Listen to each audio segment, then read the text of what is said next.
അനുഗ്രഹത്തിൻ അധിപതിയേ ആനന്ദ കൃപാ പേരും നദിയേ. ദൈവനാമത്തിന് മഹത്വം.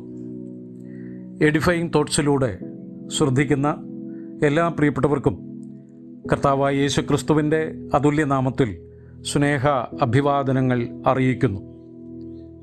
സ്വർഗത്തിലെ ദൈവം അനുവദിച്ച് നൽകിയിരിക്കുന്ന ഈ പുതുവത്സരം അനുഗ്രഹത്തിൻ്റെയും നന്മയുടെയും ദൈവകൃപയുടെയും വർഷമായി തീരട്ടെ എന്ന് ആത്മാർത്ഥമായി ആശംസിക്കുന്നു. യഹോവ നിന്നെ അനുഗ്രഹിച്ച് കാക്കുമാറാകട്ടെ. യഹോവ തിരുമുഖം നിൻ്റെ മേൽ പ്രകാശിപ്പിച്ച് നിന്നോട് കൃപയുള്ളവനാകട്ടെ. യഹോവ തിരുമുഖം നിൻ്റെ മേൽ ഉയർത്തി നിനക്ക് സമാധാനം നൽകുമാറാകട്ടെ.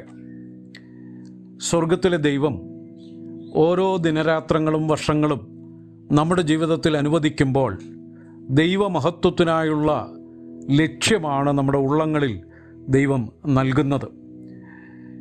ഇന്നത്തെ ഈ സമയചിന്തകൾക്ക് ആധാരമായി പഴയ പുതിയ നിയമങ്ങളിൽ നിന്ന് ചില വേദഭാഗങ്ങൾ നിങ്ങളുടെ ശ്രദ്ധയിലേക്ക് കൊണ്ടുവരുന്നു.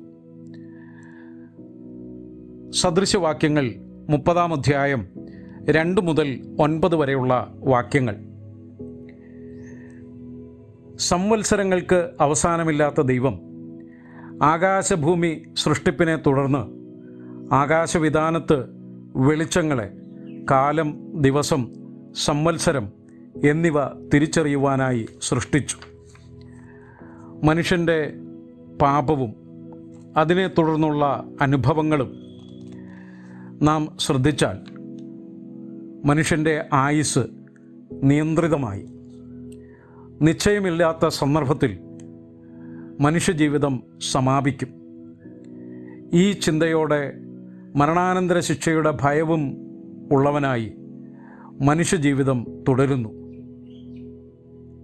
അങ്ങനെ തുടരുന്ന മനുഷ്യനെ സ്നേഹിച്ച ദൈവം ചെയ്ത പ്രവൃത്തി, ദൈവകൃപയാൽ ദൈവാലോചനയുടെ കാലസമ്പൂർണത വന്നപ്പോൾ കർത്താവായ യേശുക്രിസ്തു സ്ത്രീയുടെ സന്തതിയായി വന്ന് നമ്മുടെ പാപത്തിൻ്റെ ശിക്ഷ ഏറ്റെടുത്ത് മരിച്ചടക്കപ്പെട്ട് ഉയർത്തെഴുന്നേറ്റു.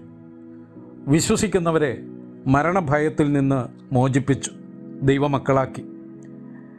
അവർക്ക് പാപമോചനം നൽകി, സ്വർഗത്തിൽ പൗരത്വം നൽകി, കാണാത്തത് നിത്യമാണ് എന്ന ബോധ്യം നൽകി, കാണുന്നത് താൽക്കാലികമാണെന്നുള്ള ചിന്ത നൽകി, ചെയ്യേണ്ടതെല്ലാം നിത്യത ലക്ഷ്യമാക്കി ചെയ്യണമെന്ന കാഴ്ചപ്പാടിലേക്ക് വിശ്വാസികളെ നയിച്ചു. ഓരോ ദിനരാത്രങ്ങളും വർഷങ്ങളും ദൈവത്തിൻ്റെ കരുതലും സംരക്ഷണവും നമുക്ക് ഉണ്ടായിരുന്നു. എന്നാൽ ആ കരുതലെല്ലാം നമ്മെ മുൻപോട്ട് നയിച്ചത് ഈ ലോക ജീവിതത്തിൻ്റെ നൈമിഷികമായ അനുഭവത്തെ നമ്മുടെ ഹൃദയാന്തർഭാഗത്ത് ശക്തമായി നൽകുക എന്ന ലക്ഷ്യത്തിലാണ്. നമ്മുടെ കർത്താവിൻ്റെ ശുശ്രൂഷ ജീവിതം പരിശോധിച്ചാൽ യോഹന്നാൻ്റെ സുവിശേഷം 13-ാം അധ്യായം 1-ാം വാക്യത്തിൽ നാം ഇങ്ങനെ വായിക്കുന്നുണ്ട്: താൻ ഈ ലോകം വിട്ട് പിതാവിൻ്റെ അടുക്കൽ പോകുവാനുള്ള നാഴിക വന്നു എന്ന് യേശു അറിഞ്ഞിട്ട് തനിക്കുള്ളവരെ സ്നേഹിച്ചു. കൃത്യത, വ്യക്തത ജീവിതത്തെ സംബന്ധിച്ചും ശുശ്രൂഷയെ സംബന്ധിച്ചും നമ്മുടെ കർത്താവിന് ഉണ്ടായിരുന്നു. അതിനനുസരിച്ചുള്ള ജീവിതമാണ് നമ്മുടെ മാതൃകാ പുരുഷനായ കർത്താവിൽ ഉണ്ടായിരുന്നത്. നമുക്കും നമ്മുടെ സമയത്തെക്കുറിച്ച് അറിവില്ല, എപ്പോഴാണ് പോകേണ്ടതെന്നറിയില്ല. പക്ഷേ നാമും പോകും. നമ്മുടെ പിതാവിൻ്റെ അടുക്കിലേക്ക് നാമും പോകും. 1 വർഷം കൂടി നമുക്ക് ദൈവം തന്നു, പുതുവർഷം ലഭിച്ചു. ഈ സമയത്ത് നമ്മുടെ ഹൃദയത്തിൽ ശക്തമായി ദൈവം പ്രേരണ നൽകുന്നത് പോകേണ്ട സമയമാകുന്നു എന്ന് സർവശക്തൻ നമ്മെ ഓർമ്മിപ്പിക്കുകയാണ്. ഈ സമയത്ത് നാം ജീവിച്ച് തീർക്കേണ്ട വിശ്വാസ ജീവിതത്തിൻ്റെ വിലയിരുത്തൽ നടത്തി പരാജയങ്ങളെ ഒഴിവാക്കി വിജയത്തിലേക്ക് അതിൻ്റെ പടവുകൾ ഓരോന്നായി ചവിട്ടി നമുക്ക് മുന്നേറാം. അതിന് സഹായകരമായ ചില ചിന്തകൾ ദൈവം ഏൽപ്പിച്ചത് പങ്കുവയ്ക്കട്ടെ. പ്രാരംഭത്തിൽ സൂചിപ്പിച്ച വാക്യങ്ങളുടെ ചില വിശദീകരണങ്ങൾ. സദൃശവാക്യങ്ങൾ 30-ാം അധ്യായം 2 മുതൽ 9 വരെയുള്ള വാക്യങ്ങൾ. പ്രധാനമായും 4 ആശയങ്ങൾ ദൈവത്തിൻ്റെ ആത്മാവ് ഈ സമയത്ത് നമുക്ക് നൽകുന്നു. ഒരു ഭക്തനായ മനുഷ്യൻ്റെ ചിന്തയും കാഴ്ചപ്പാടും ജീവിതവും ഏത് ലക്ഷ്യത്തിലായിരിക്കണമെന്നുള്ള 4 ആശയങ്ങൾ. 1, അതിൻ്റെ 2-ാം വാക്യം 3-ാം വാക്യം. ഞാൻ പരിശുദ്ധനെക്കുറിച്ച് പരിജ്ഞാനമില്ലാത്തവനാണ്. എൻ്റെ മാനുഷികമായ ബുദ്ധി കൊണ്ട് ഈ പരിശുദ്ധനെക്കുറിച്ച് അറിയുവാൻ എനിക്ക് കഴിയുകയില്ല. സ്വയം അറിയുക. ഈ വർഷം നമ്മുടെ ഹൃദയത്തിൽ താഴ്മയോടെ ചിന്തിക്കേണ്ട കാര്യം, ഞാൻ ഒന്നുമില്ല, ഞാൻ ഏതുമില്ല, ദൈവത്തെ അറിയുവാൻ ഞാൻ പ്രാപ്തനല്ല, ഞാൻ കഴിവില്ലാത്തവനാണ്. ദൈവോന്മുഖമായി ചിന്തിക്കുമ്പോൾ, ദൈവമേ, അങ്ങയുടെ മുമ്പാകെ നിൽക്കാൻ പോലും ഞാൻ പ്രാപ്തനല്ല എന്നുള്ള വലിയ താഴ്മയുടെ ചിന്ത നമ്മെ ഭരിക്കുന്നു. ഇവിടെ അതേ വാക്ക് സ്വയം അറിയുന്നു ഈ ഭക്തനായ മനുഷ്യൻ. പ്രിയമുള്ളവരെ, സ്വർഗത്തിലെ ദൈവത്തിൻ്റെ മുമ്പാകെ നമ്മുടെ ചിന്തയും കാഴ്ചപ്പാടും അതുതന്നെ ആയിരിക്കട്ടെ. താഴ്മയുള്ളവർക്ക്, വിനയമുള്ളവർക്ക് സ്വർഗം കൃപ കൊടുക്കുന്നു. ആ കൃപ കൊടുക്കുമ്പോൾ സംഭവിക്കുന്നതാണ് പിന്നീടുള്ള 3 ആശയങ്ങൾ. 1, ദൈവത്തെ അറിയുന്നു. 4-ാം വാക്യം. ഒരു കാര്യം സത്യമാണ്, നാം ഇന്ന് വരെ ദൈവത്തെ എന്തെങ്കിലും രീതിയിൽ അറിഞ്ഞിട്ടുണ്ടെങ്കിൽ അറിയേണ്ടതുപോലെ അറിഞ്ഞോ എന്ന് സംശയിക്കേണ്ടിയിരിക്കുന്നു. നമ്മുടെ ഈ ലോക ജീവിതത്തിലും നിത്യതയിലും ചെന്നാലും ദൈവത്തിൻ്റെ പൂർണ്ണതയിൽ നമുക്കൊരു കാലത്തും തിരിച്ചറിയാൻ കഴിയുകയില്ല. ആ തിരിച്ചറിവ്, ദൈവത്തെക്കുറിച്ചുള്ള തിരിച്ചറിവ്, ദൈവത്തെക്കുറിച്ചുള്ള അറിവുകൾ സ്വർഗം നമുക്ക് പകർന്നു തരുന്നു. അതാണ് നമ്മുടെ ജീവിതത്തിൻ്റെ ലക്ഷ്യം, ദൈവത്തെ അറിയുക. 3-ാമത്തെ ആശയം, കലർപ്പില്ലാത്ത ശുദ്ധിയുള്ള ദൈവവചനത്തെ അറിയുക. പ്രിയമുള്ളവരെ, കഴിഞ്ഞ കാലങ്ങളിൽ അടിസ്ഥാനപരമായ ഉപദേശങ്ങളും സത്യങ്ങളുമൊക്കെ ദൈവം നമുക്ക് കൃപയാൽ തിരിച്ചറിവ് തന്നു. പക്ഷേ ഈ സമുദ്രാതീതമായ ആശയങ്ങൾ നിറഞ്ഞിരിക്കുന്ന ദൈവവചനത്തിലെ ആത്മീക ആശയങ്ങളുടെ കലവറ തുറക്കപ്പെടുന്ന ഒരു മനുഷ്യൻ ഭാഗ്യവാനാണ്. ആ കലവറ തുറന്നു തരുന്നത് സ്വർഗമാണ്. ആ കാഴ്ചപ്പാട് നമ്മെ ഭരിക്കട്ടെ. സ്വർഗത്തിലെ ദൈവത്തിൻ്റെ വചനം എനിക്കറിയണം. ആ ആഗ്രഹത്തോടെ ദൈവം മുമ്പാകെ ഇരുന്ന് പ്രാർത്ഥിക്കുന്ന ഒരു ദൈവ പൈതലിനെ ദൈവവചനത്തിൻ്റെ പ്രകാശനം നൽകി ദൈവം അനുഗ്രഹിക്കും. 4-ാമത്തെ ആശയം, പരിജ്ഞാനത്തോടെയുള്ള പ്രാർത്ഥന, ദൈവത്തോടുള്ള പ്രാർത്ഥന. 7 മുതൽ 9 വരെയുള്ള വാക്യങ്ങളിൽ അവിടെ പ്രധാനമായും 2 ആഗ്രഹങ്ങളാണ് ആ പ്രാർത്ഥനയിലുള്ളത്. 1, വ്യാജവും ഭോഷ്കും എന്നോട് അകറ്റണമേ എന്ന് പറഞ്ഞാൽ, കർത്താവേ, എൻ്റെ ഉള്ളം എപ്പോഴും വിശുദ്ധമായിരിക്കണം, അതിന് നീ എന്നെ സഹായിക്കണം. 2-ാമത്തെ പ്രാർത്ഥനാ വിഷയം, കർത്താവേ, എനിക്ക് ദാരിദ്ര്യമുണ്ടായാൽ നിൻ്റെ നാമം മോശമാകുന്ന രീതിയിൽ എന്നിൽ നിന്നൊരു പ്രവൃത്തി ഉണ്ടാകും. അതുകൊണ്ട് ദാരിദ്ര്യം എനിക്ക് തരരുത്. കർത്താവേ, എനിക്ക് സമൃദ്ധി നീ തന്നാൽ ഞാൻ നിൻ്റെ നാമത്തെ തള്ളിക്കളയാനും സാധ്യതയുണ്ട്, അതും സംഭവിക്കരുത് എന്ന് പറഞ്ഞാൽ, കർത്താവേ, ആ മനുഷ്യൻ്റെ പ്രാർത്ഥന ഇതാ, കർത്താവേ, നിൻ്റെ മഹത്വമായിരിക്കണം എൻ്റെ ജീവിതം കൊണ്ട് സംഭവിക്കുന്നത്. എനിക്കതാണ് ആഗ്രഹം. കർത്താവേ, അത് സാധിപ്പിക്കണം. നിത്യവൃത്തി തന്ന് എന്നെ സഹായിക്കണം. എന്നെ നീ നടത്തണം. എൻ്റെ അകം കൊണ്ടും പുറം കൊണ്ടും, എൻ്റെ വ്യക്തിപരമായ ജീവിതം കൊണ്ടും എൻ്റെ പരസ്യമായ ജീവിതം കൊണ്ടും, കർത്താവെ, നിൻ്റെ നാമം മഹത്വം എടുക്കണം. നിൻ്റെ മഹത്വമാണ് ഏക ലക്ഷ്യം എന്ന പ്രാർത്ഥന ഇവിടെ നാം കാണുന്നു. പ്രിയമുള്ളവരെ, ഈ 4 ആശയങ്ങൾ നമ്മുടെ ഹൃദയത്തിലിരിക്കട്ടെ. സ്വയം അറിയുക, താഴ്മ; ദൈവത്തെ അറിയുക; ദൈവവചനത്തെ അറിയുക; ദൈവത്തോട് പ്രാർത്ഥിക്കുക. ഈ 4 അനുഭവങ്ങൾ നമ്മുടെ ജീവിതത്തിലുണ്ടെങ്കിൽ ഈ വർഷം സന്തോഷത്തിൻ്റെ, സമാധാനത്തിൻ്റെ, അനുഗ്രഹത്തിൻ്റെ, പ്രയോജനത്തിൻ്റെ വർഷമാക്കി ദൈവം തീർക്കും. പ്രാർത്ഥനയോടെ നമുക്ക് ആ വിഷയത്തിൽ തുടരാം. എന്നാൽ ഇതിൻ്റെ അല്പം കൂടെയുള്ള വിശദീകരണം നമ്മുടെ കർത്താവ് വെളിപ്പെടുത്തിയിട്ടുണ്ട്. ലൂക്കോസിൻ്റെ സുവിശേഷം 10-ാം അധ്യായം 21, 22 വാക്യങ്ങളും 10-ാം അധ്യായം 39-ാം വാക്യവും 11-ാം അധ്യായം 2 മുതൽ 4 വരെയുള്ള വാക്യങ്ങളും ഈ സത്യങ്ങളെ വ്യക്തമായി നമ്മുടെ ഹൃദയങ്ങളുടെ മുമ്പിൽ വരച്ചു കാണിക്കുകയാണ് കർത്താവ്. തൻ്റെ ശിഷ്യഗണത്തിന് പിതാവായ ദൈവത്തെക്കുറിച്ച് വെളിപ്പെടുത്തി കൊടുത്തു എന്ന സന്തോഷത്തിൽ ആത്മാവിൽ ആനന്ദിച്ച് കർത്താവ് പറയുന്നു, പിതാവേ, അങ്ങിത് വെളിപ്പെടുത്തിയത് കഴിവുള്ളവർക്കോ പ്രാപ്തിയുള്ളവർക്കോ അല്ല, ശിശുക്കൾക്കാ, ജ്ഞാനികൾക്കും വിവേകികൾക്കും മറച്ച് ശിശുക്കൾക്ക് വെളിപ്പെടുത്തിയത് കൊണ്ട് ഞാൻ നിന്നെ വാഴ്ത്തുന്നു. പ്രിയമുള്ളവരെ, ഇന്നും സ്വർഗം നമുക്ക് പ്രാപ്തരല്ലാത്ത നമുക്കാണ്, താഴ്മയുള്ള നമുക്കാണ് കാര്യങ്ങളെ വെളിപ്പെടുത്തി തരുന്നത്. അതുകൊണ്ട് സ്വയം അറിഞ്ഞ് താഴ്മയോടെ നമുക്ക് മുന്നേറാം. 22-ാം വാക്യത്തിൽ ദൈവത്തെ വെളിപ്പെടുത്തി കൊടുക്കുവാൻ, പുത്രനെ വെളിപ്പെടുത്തി കൊടുക്കുവാൻ ദൈവം ഇച്ഛിക്കുന്നതിനെക്കുറിച്ച് രേഖപ്പെടുത്തിയിട്ടുണ്ട്. ദൈവത്തെ അറിയുന്നതും തൻ്റെ കൃപയാലാണ്, ദൈവം വെളിപ്പെടുത്തി നൽകുകയാണ്.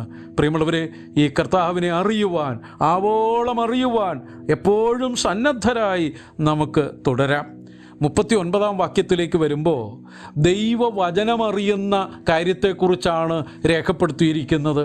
പ്രിയമുള്ളവരെ, അവിടെ ഒരു പ്രധാനപ്പെട്ട വാക്യം തിരുവെഴുത്തിൽ നിന്ന് അതിനോട് ചേർത്തൊന്ന് പറയട്ടെ. മറിയ കർത്താവിൻ്റെ സന്നിധിയിൽ കാൽക്കലിരുന്ന് വചനം കേൾക്കുന്നു, അതിനെ കർത്താവ് അനുമോദിക്കുന്നു. ഏതൊരു ദൈവ പൈതലിൻ്റെയും ജീവിതത്തിൽ അന്വർത്ഥമാകേണ്ടത് അതുതന്നെയാണ്. സ്വർഗത്തിലെ കർത്താവിൻ്റെ മുമ്പാകെ ഇരുന്ന് വചനം പഠിക്കുന്ന, കർത്താവിൽ നിന്ന് പഠിക്കുന്ന അനുഭവം. ഇത് തിരുവെഴുത്തുകളിൽ രേഖപ്പെടുത്തിയിരിക്കുന്നത് ആവർത്തന പുസ്തകം 33-ാം അധ്യായം 3-ാം വാക്യത്തിലാണ്. അവർ തൃക്കാൽക്കലിരുന്നു, അവൻ തിരുവചനങ്ങൾ പ്രാപിച്ചു. പ്രിയമുള്ളവരെ, യഹോവയായ ദൈവത്തിൻ്റെ കാൽക്കലിരുന്ന് വചനം പ്രാപിക്കുന്നതിനെക്കുറിച്ച് അവിടെ പറഞ്ഞിരിക്കുന്നത്. മറിയ ഇവിടെ ആ നിലയിലാണ് ചെയ്തിരിക്കുന്നത്. യഹോവയായ ദൈവം മനുഷ്യനായി വന്നപ്പോൾ അവൻ്റെ കാൽക്കീഴിലിരുന്ന് വചനം പഠിക്കുന്നു. പ്രിയരെ, അവൻ്റെ മുഖമേറ്റ് അവനോട് പഠിക്കാം, അവൻ്റെ സന്നിധിയിലിരിക്കാം, അവൻ നമ്മെ പഠിപ്പിക്കും. അവൻ്റെ വചനത്തെ അറിയുക, ദൈവത്തിൻ്റെ വചനത്തെ അറിയുക. 4-ാമത്തെ കാര്യം കർത്താവ് പറഞ്ഞു, ശിഷ്യന്മാർ ചെന്നിട്ട് പറഞ്ഞു, ഞങ്ങൾക്ക് പ്രാർത്ഥിക്കാനായിട്ട് ഞങ്ങളെ പഠിപ്പിക്കണം. ആ പ്രാർത്ഥനയിൽ കർത്താവ് വെളിപ്പെടുത്തുന്ന സത്യം, ദൈവമേ, നിൻ്റെ നാമം മഹത്വപ്പെടണം. ദൈവമേ, അന്നന്നു വേണ്ടുന്ന ആഹാരം ഞങ്ങൾക്ക് തരണം. ദൈവമേ, ഞങ്ങളുടെ പാപങ്ങളെ ഞങ്ങളോട് ക്ഷമിക്കണം എന്ന് പറഞ്ഞാൽ അകം ശുദ്ധിയുള്ളതാക്കി എപ്പോഴും നിർത്തണം. കർത്താവേ, പിതാവേ, ഞങ്ങൾ പരീക്ഷയിൽ കടക്കരുത്, ഞങ്ങൾ നിമിത്തം നിൻ്റെ നാമം ദുഷിക്കപ്പെടരുത്. അതായിരുന്നു പ്രാർത്ഥനയിൽ കർത്താവ് പഠിപ്പിച്ചത്. പ്രിയമുള്ളവരെ, കർത്താവും ആ സത്യമാണ് വെളിപ്പെടുത്തിയിരിക്കുന്നത്. താഴ്മയോടെ ദൈവത്തെ അറിഞ്ഞ് കർത്താവിൻ്റെ സന്നിധിയിലിരുന്ന് വചനം പഠിച്ച് പ്രാർത്ഥനയോടെയുള്ള, പരിജ്ഞാനത്തോടെ പ്രാർത്ഥിച്ചുള്ള മഹനീയമായ ജീവിതം അത് കർത്താവ് നമ്മിൽ നിന്ന് ആഗ്രഹിക്കുന്നു. പ്രിയമുള്ളവരെ, ഈ വർഷം കർത്താവ് ആയുസ്സും ആരോഗ്യവും ദീർഘമാക്കി നൽകുന്ന ഓരോ നിമിഷങ്ങളിലും ഈ 4 ചിന്തകൾ നമ്മെ ഭരിക്കട്ടെ. ദൈവത്തിൻ്റെ മുമ്പാകെ ഞാൻ ഒന്നുമല്ല, സ്വയം അറിയുക. ദൈവത്തിൻ്റെ മുമ്പാകെ എനിക്ക് ദൈവത്തെ അറിയാൻ പ്രാപ്തിയില്ല, കൃപയാൽ ആ സത്യം അറിയുവാൻ എനിക്ക് കൃപ ലഭിക്കണം എന്നുള്ള ആഗ്രഹം, ദൈവത്തെ അറിയുക. ദൈവവചനം ആവോളം അറിയാനുള്ള ആഗ്രഹം, ദൈവത്തോടുള്ള പ്രാർത്ഥന. അങ്ങനെ നാം ജീവിച്ചാൽ ഈ വർഷം അനുഗ്രഹത്തിൻ്റെ, ദൈവമഹത്വത്തിൻ്റെ വർഷമായി തീരും. കർത്താവ് നമ്മെ സഹായിക്കട്ടെ. ഈ ചിന്തകൾ എൻ്റെയും നിങ്ങളുടെയും ജീവിതത്തിൽ തിരുനാമ മഹത്വത്തിനായിട്ട് കാരണമായി തീരട്ടെ എന്നുള്ള പ്രാർത്ഥനയോടെ ശ്രദ്ധിച്ച പ്രിയപ്പെട്ടവർക്ക് കർത്തൃനാമത്തിൽ നന്ദി അറിയിച്ചുകൊണ്ട് വാക്കുകൾക്ക് വിരാമം കുറിക്കുന്നു. ദൈവം അനുഗ്രഹിക്കുമാറാകട്ടെ.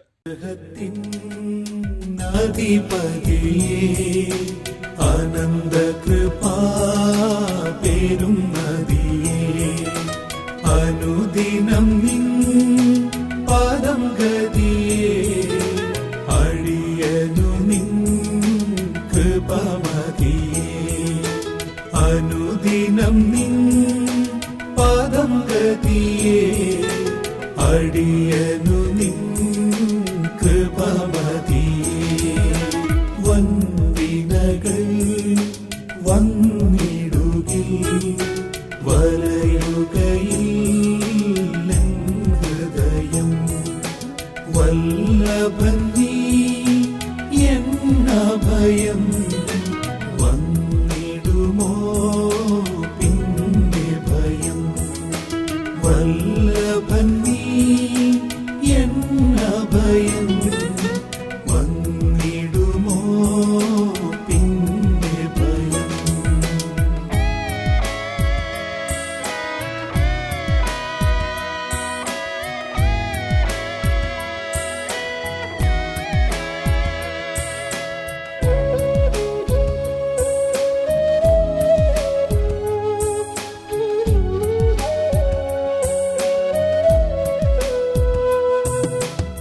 തന്നുയിരേ പാപികൾക്കായി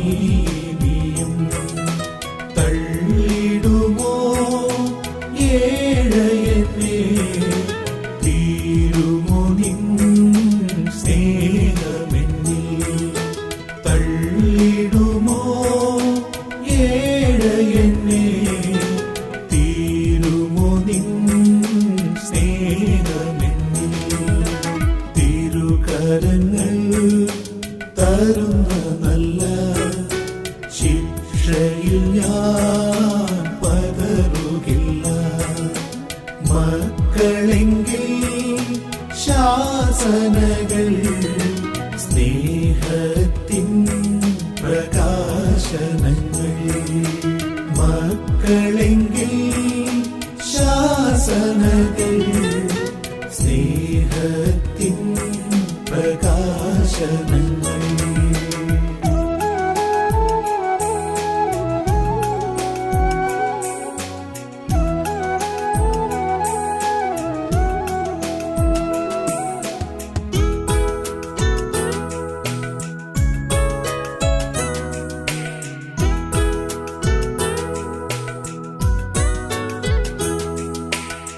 ആരിടമാ പാഴ്മണലിൽ പാർത്തിടും ഞാൻ നിൻ തണലിൽ മരണദിനം വരുമളവിൽ മറഞ്ഞിടും നിൻ മാവിടത്തിൽ മരണദിനം വരുമളവിൽ മറഞ്ഞിടും നിൻ മാവിടത്തിൽ അനുഗ്രഹത്തിൻ അധിപതിയേ അനന്തകൃപാ പേരും നദിയേ അനുദിനം നിൻ പാദം ഗതിയേ